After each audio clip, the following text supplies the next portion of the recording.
Recently, I was bored, or if you want to phrase it in a more positive way, I was inspired to make a short clip. Would you like to join them? It's time. And in this clip, I mentioned happy places and how finding those happy places can make things better if you're feeling down.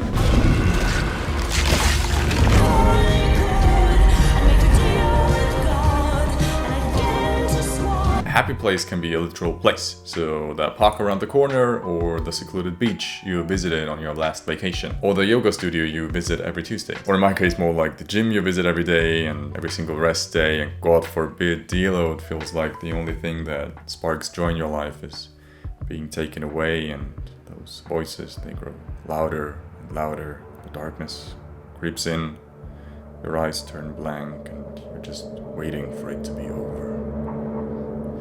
Well, maybe that's just me. So, happy places. They can be spots in the real physical world. They can be activities that you enjoy doing. Ideally, you can use them to lighten your mood when you're feeling down. So that secluded beach I mentioned previously, it's probably not a good idea to stop like this downward spiral that you might find yourself in one day, because it's kind of hard to reach. So the easier it is to actually get to those happy places, the better. That's exactly why my therapist gave me some homework to do, and that is to find my mental happy place. Not mental as in crazy, but mental as in it's just in my head.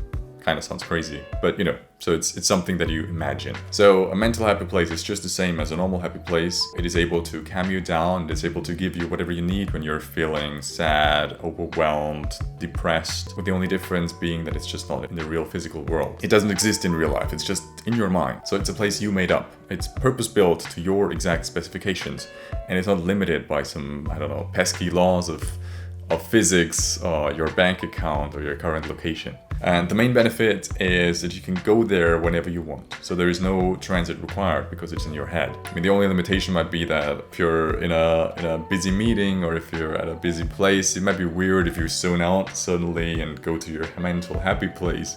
So maybe before you do that, find some quiet corner somewhere. So that's the only kind of transit you might need if you want to go to your happy place. So again, it's completely made up. This mental happy place is therefore completely individualized. It's all yours. It doesn't matter whether other people would like to spend some time there. It's all about you. It's all about what you need. There's one limitation though, or something that you consider when you build your own happy place. And that is that while it can be inspired by the real world, you can take bits and parts from some locations that you actually know.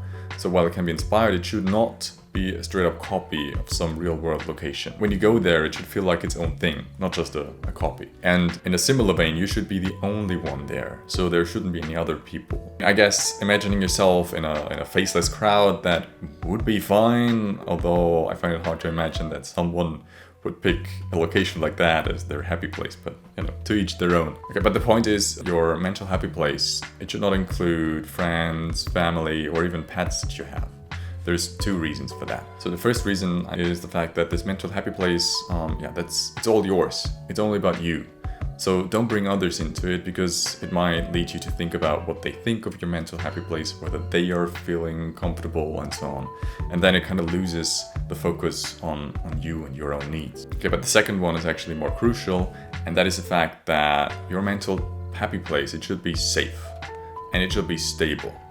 So it should not be tainted by any arguments that you might be having with, for instance, your friends and family. And if you have some of them in your mental happy place, then you might not want to go there. The more extreme scenario here, hopefully this never happens to you, but let's imagine that someone that you have in your mental happy place actually dies in real life.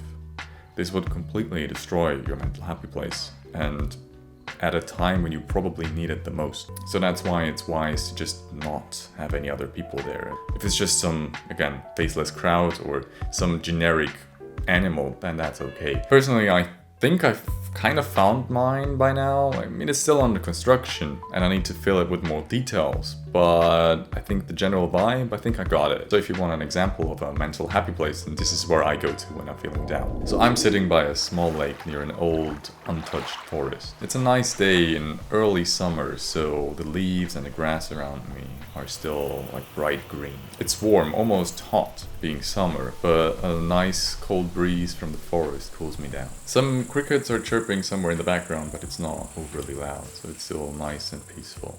I can also see some frogs and some insects on the surface of the water. If I turn around, there is a small wooden cabin with a library in it and a desk where I can work at. If I want to, I can browse through the collection of old and seemingly randomly assembled books. When you're constructing your own mental happy place, it helps to involve as many different senses as possible, because it makes it much easier to immerse yourself fully. So when you're trying to create your own, think of the time of day, the temperature, any noises that you might hear, any smells, different colors you see, textures of the things around you. And if you want to, even stuff like taste, maybe you're having a nice meal.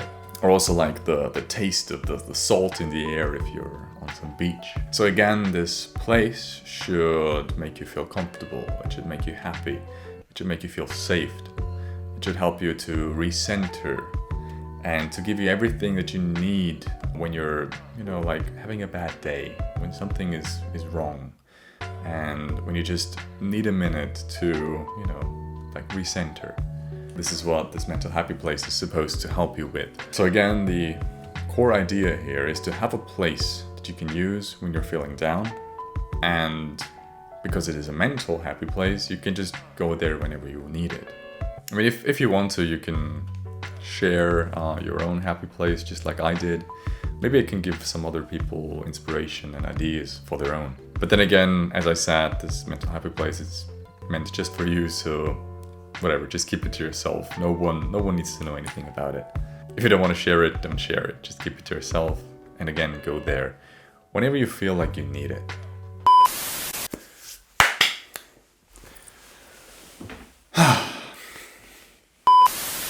Ha ha ha.